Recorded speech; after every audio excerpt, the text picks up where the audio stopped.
Hello, everybody, and welcome to Enrich TV, a place to learn practical tools to a love-rich life. And today we have a special guest, and she is a friend, she's an inspiration for me. She's Niyc Pidgeon, a psychologist, also positive psychologist. She's a Hay House author, an Entrepreneur of the Year of the UK, and a magnificent and gorgeous lady who I met not long time ago face to face, but I've been following her for a long time, and I have great pleasure to welcome Niyc into our show. Thank you so much. I absolutely adore you. Thank you for such an amazing introduction. Thank you, Niyc, for joining. And today we're talking about enrichment and having you as a positive psychologist. First of all, tell us a little bit about who you are, where you come from, and maybe something about your journey to where you currently are and how you've made it. What is special about that? It's been a really crazy journey. I'm from Newcastle, which is a place in the northeast of England, and I lived there all the way through growing up. And I studied at university. I was actually due to study mechanical and automotive engineering, so nothing to do with psychology at all. But I then went on at a very early age to understand that what I was passionate about was helping people. So when I was kind of 17, 18, I had a real change in direction into this area of how we can be more, how we can do more, and how we can actually create more for other people and ourselves. So the study of psychology for me has been very much an exploration, yes, into the science, but also into myself as well. Because as you know, when we do this type of work, it gives you so much in your personal development as well as in your career. So I started learning psychology and studying at university many years ago now. It makes me feel old when I think about it. So I did psychology. As positive psychologists, we make a bit of a differentiation between psychology as usual and positive psychology.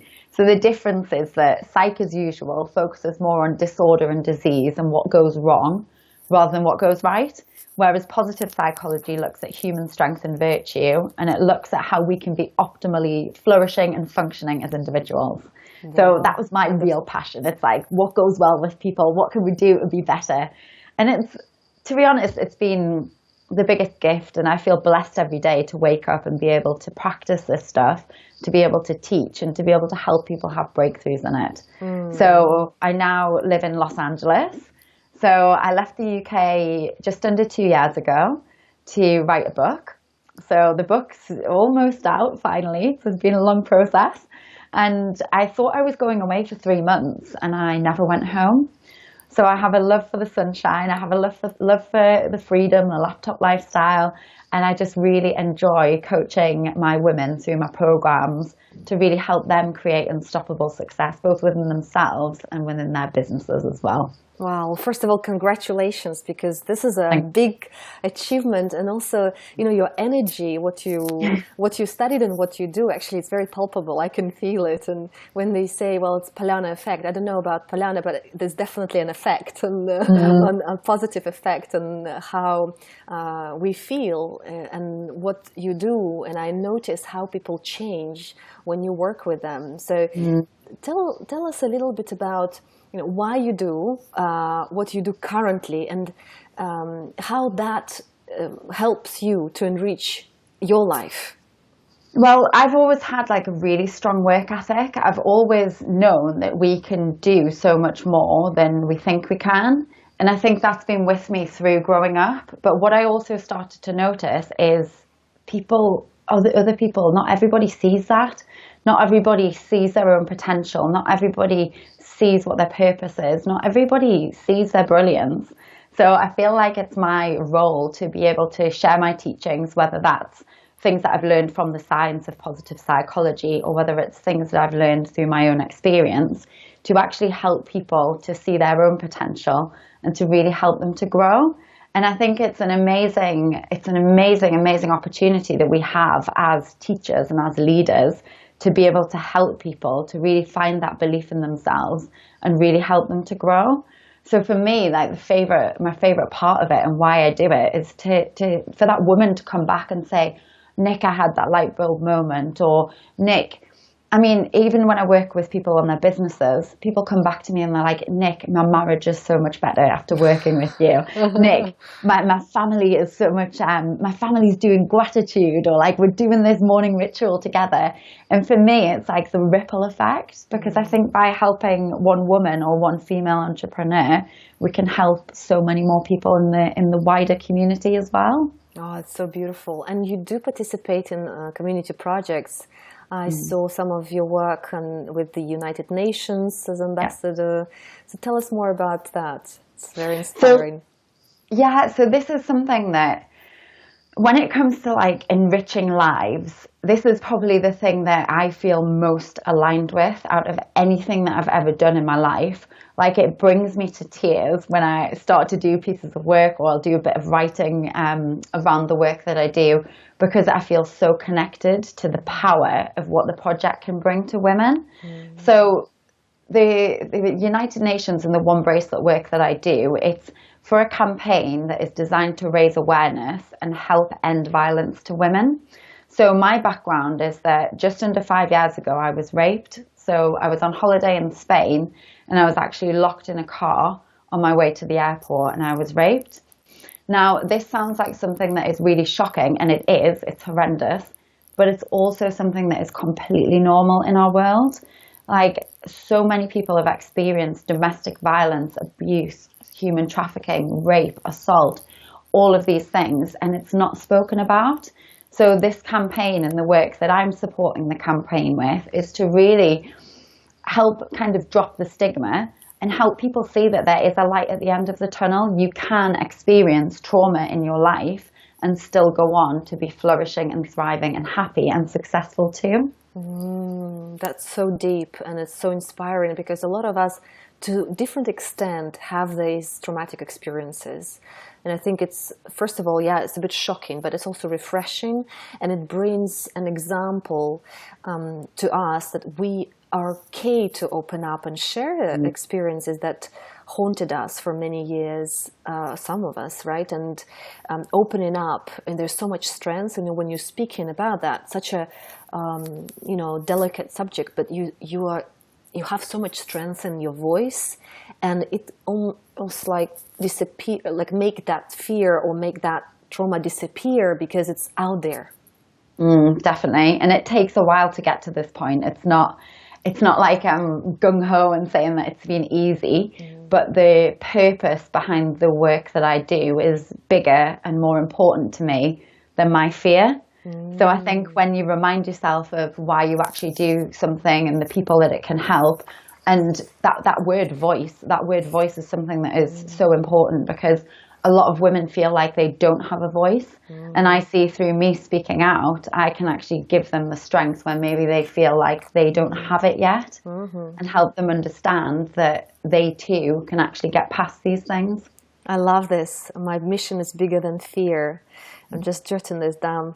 Pearl of wisdom and the voice of strength, and how we, using our mirror neurons, getting closer to this type of examples like yourself, we become also more powerful from inside, because culturally we come from, a lot of the time, a place of where women are treated in a different fashion to men, and there are very few strong women in the community, and having more strong women who have their voice, who follow their dream, who open up to new possibilities. As you said, take a laptop and go traveling and write a book. I mean, how cool is that?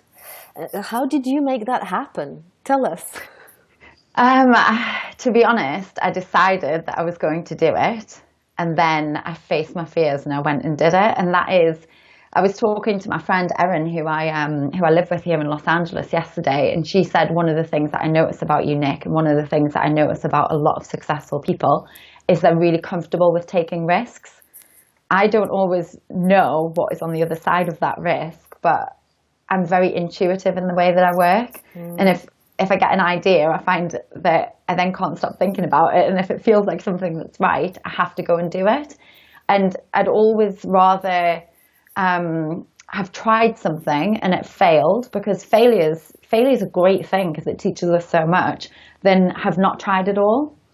So I'd much rather be the person that puts themselves on the line and goes over the edge sometimes than actually doesn't experience life in its fullest in the first place. Wow. So for you, you've got this obviously empowering belief that it's okay to take risk because failure, it's an experience. It's actually a great thing, not even experience. Yeah. It's a great thing. So you're looking for these type of experiences to thrive on. Now, this is very interesting. I also notice other people, successful people and happy people have this trait. Now, what helped you create that? Where does that come from? It's been a lot of work. I think I have confidence from when I was younger from things like my academic background, because I used to always be the kid that asked for extra homework, believe it or not. I really loved learning. So I think like in psychology, we talk about a transfer of confidence, and we talk about excelling in one area or feeling like you build your confidence in one area and being able to transfer that into other areas. Yeah. So I think I first had that sense of confidence and achievement from school and from my academic career. Now that has served me well, but it's also actually provided a lot of challenges for me as well. Because when I went into business, I launched my business and I hid behind the theory a lot because I was used to working on things that were scientific and evidence-based and research-based. And I thought that's what everybody wanted to learn. And yeah, they do want to know how to be happier and how to be successful, but they don't want it to be delivered in a textbook style communication. So I had to really get to grips with nobody giving me a certificate, nobody giving me the gratification on the outside, and me having to learn to be more authentic with the way that I teach and communicate. So that was a huge hurdle to actually get over, to be able to find my voice and not just read from a textbook, to be able to connect with my audience and to share with them from a really, really honest and vulnerable place. And it's still a work in progress. It's not something that, I mean, every day I wake up and I'm grateful because I can be myself, but I still have that fear sometimes when I go to write a really vulnerable email and I think, does anyone want to hear this, or is this a bit oversharing? So I think it's always a journey and it's always a process that we have to work with as entrepreneurs. That's very interesting what you're sharing about authenticity and entrepreneurship. And this is very different to corporate world. Now, I don't know your background and how you made a decision to be an entrepreneur. That's very interesting for some of the women who, find a secure place working, part-time or full-time in a corporate job where they don't feel fully happy, but they think, well, this is, maximum what I can do because I have other commitments, I have children, I have mortgage, I have this and that. And even before children and before the mortgage, they still make that choice out of, the need for safety rather than the need for variety or maybe exploration.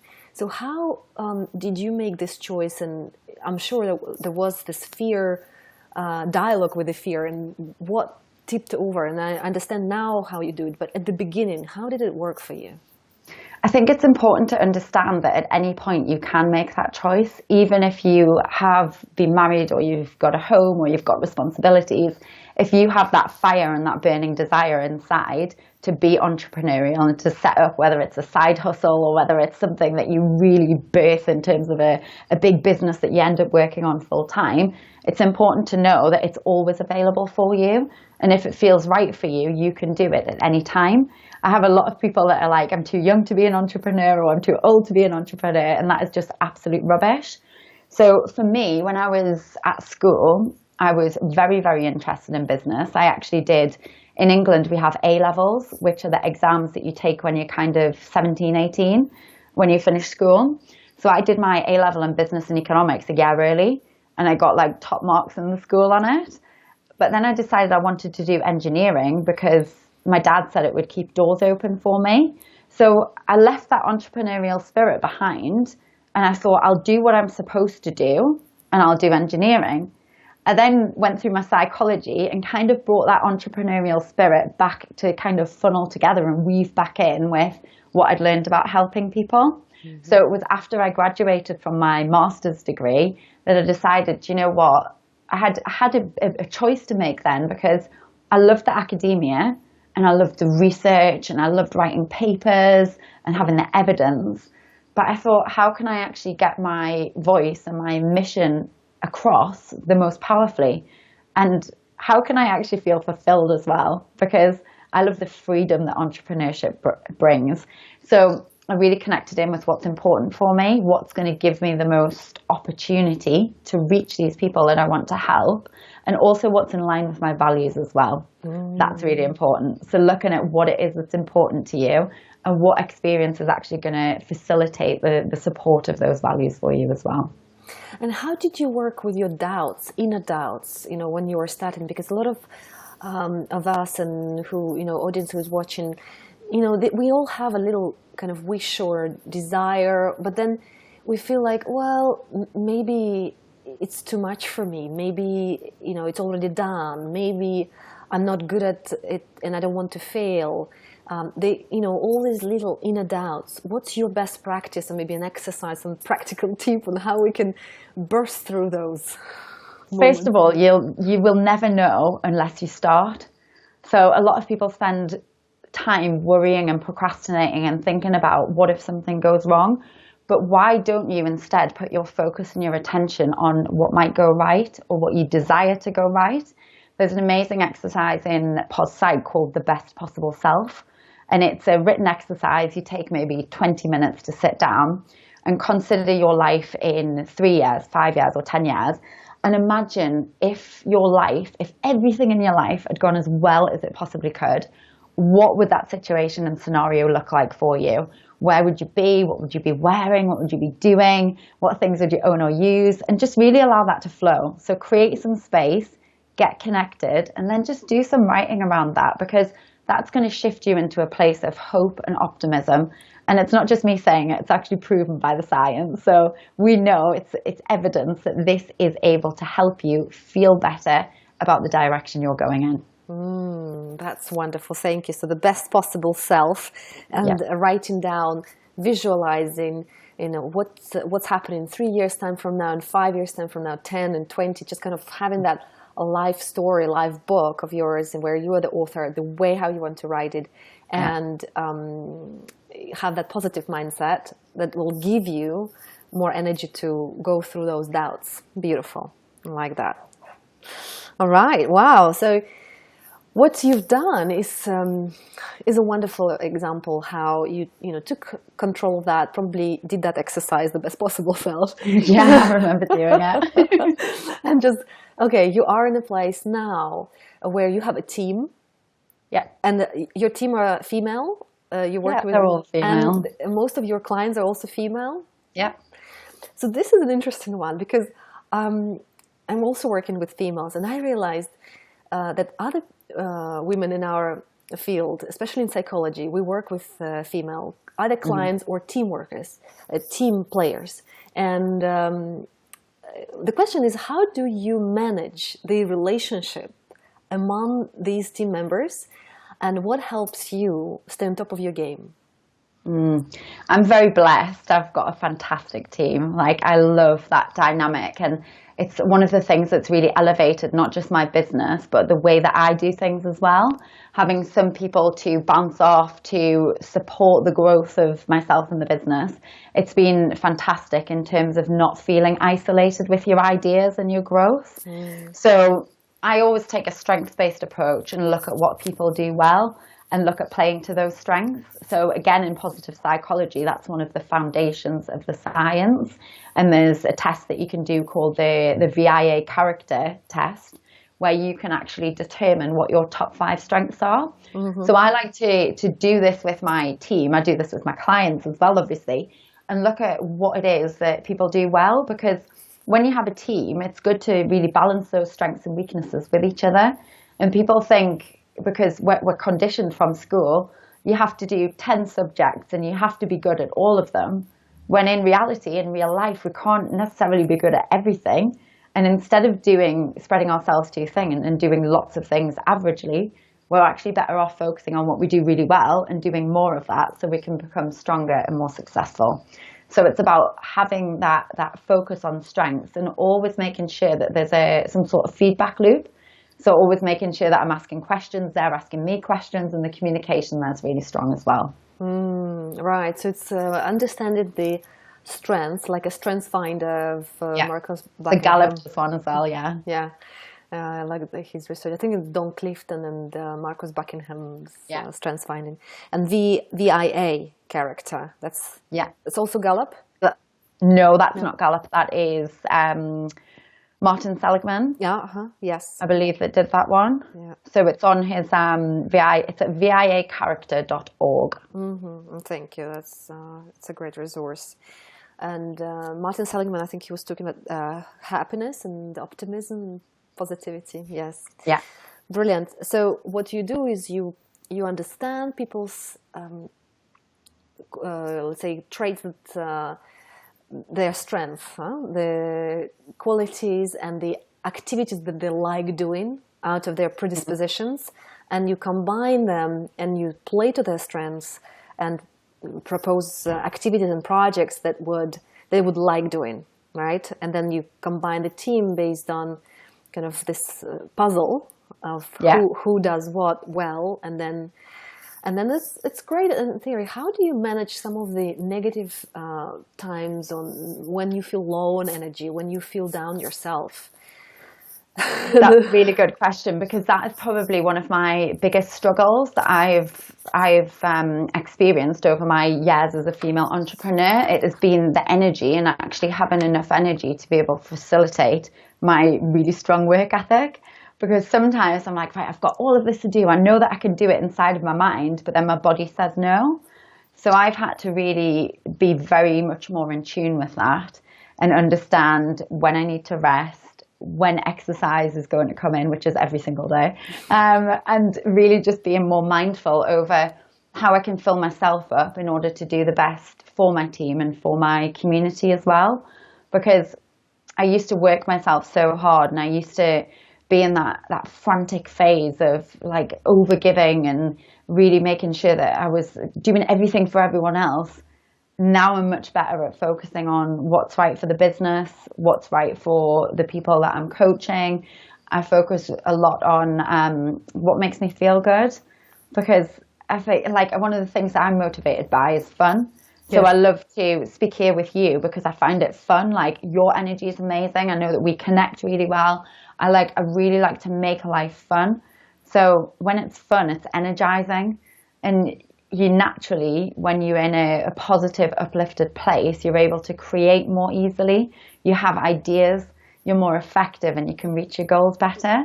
So that energy side of things and the positivity is absolutely key in the way that I do business. Yeah, fun and joy and that happiness and positivity. So these are the thriving feelings where you get the energy from. And when you feel low, when you feel that lack of energy, you said you do the exercise every morning. And of course, if you do that, you have a boost of energy, and then you have a shower. Looking at your beautiful hair, I noticed. So that is a cleansing of energy. And then what are other, practical little tools that we can learn from you that help you stay in that high, positive, happy state no matter what? And when you have those downs and lows, you can bounce back quicker. Big one for me is music. So absolutely just reminding yourself that you can give yourself an energetic lift or an energetic break through playing something that you love. So I love to have random dance parties. So in my bedroom in the morning, I'll always do that as part of my ritual. Meditation as well. So actually removing yourself from a situation. If you feel like you're doing something, you're doing some work, or there's a conversation that you want to have that is making you feel uneasy, what can you actually do to take a step back? Put a positive practice or a positive tool in there, and then go on, carry on with your work, or then go into the meeting or go into the conversation in a different state. Yeah, I remember you said once when you have that important meeting or even with the work with the client, you set yourself either this crazy dance party or you do some sort of preparation to set yourself in a different state and be the best, coming out of, from your core, which is really great. I think a lot of women, we get so busy because naturally we're multitasking, where we get into very important conversations unprepared. And I think what you said is a really good reminder for many of us to bring that back to practice. Yeah, definitely. And one of the things that my coach, Brendan Burchard, says is you have to be responsible for the energy that you bring. So consider not just how you feel, but also the impact that you can have on those people around you. So if you're going into a meeting room and you're bringing your frantic energy and your bad day and how busy you are and how everything's going wrong, if you're bringing that into a meeting, then what's going to be the result of that, both with your relationships, but with the outcomes that you want to create within that space as well? So thinking the feeling and the outcome for that meeting, and having remembering that would take you out of the maybe frantic state and get you into a more resourceful, more fruitful state, so you can be the best version of you. Wonderful. Just a bit like random but practical things that women want to know. What are the best books that you could recommend us read, or maybe your favorite, top 1, 2, 3 books that you'll love? Let's have a think about awesome books. So I really love Stephen Pressfield's book, Turning Pro. So that makes a really clear distinction between being an amateur and being a pro. And it's not necessarily, you don't have to apply it to business. It's more about how you show up in life. And it's a really quick and easy book to read. I love that one. So my friend Natalie McNeil, she has a couple of books which they're quite different because they're not like reading books. They're more like workbooks and planners. Yes. So she has Conquer Your Year, and she has the Conquer Kit as well. Yes. So I really love working through them, because even though I'm quite advanced in the amount of personal and business development work that I've done, it's always good to have a structure around things. And you don't always need to change the exercise, because you yourself grow so much. So I find myself going back to the same exercises again and again and again, and getting something different and getting something more out of them. So I really love that. And then a third book, let me think. I would say my book, but I'm not allowed to do that. Well, you are allowed, of course. I was going to talk about this just a bit later, but bring it in. Well, that's been a real process for me, and I've loved writing it. So it's kind of like a piece of my heart and a piece of me. And that's why it's so important. I'm so proud of it, because there's so much that goes onto those pages that comes from your soul. It comes from your head, but it comes from your heart as well. Yeah. So the book's called Now Is Your Chance, and it's published with Hay House, like you said. And it's a 30-day guide to helping you live your happiest life using positive psychology. So a lot of what you've asked me today is like, okay, so what's the practical step for that? What's the practical tool for that? And in this book, you get 30 practical tools and teachings that you can implement into your life every single day. So it brings together like my professional expertise with my personal story, science to meet spirituality, to give you that roadmap to thriving and flourishing in your life. So it's available for pre-order now on my website, so nickpigeon.com/book. And all of the pre-order profits are being donated to United Nations Women. So I'm really, really thrilled to be able to support them in that way as well through the book. That's brilliant. And I've already pre-ordered my copy as well. So I'm looking forward. Yay! I'm looking forward to going to send me one as well. I will.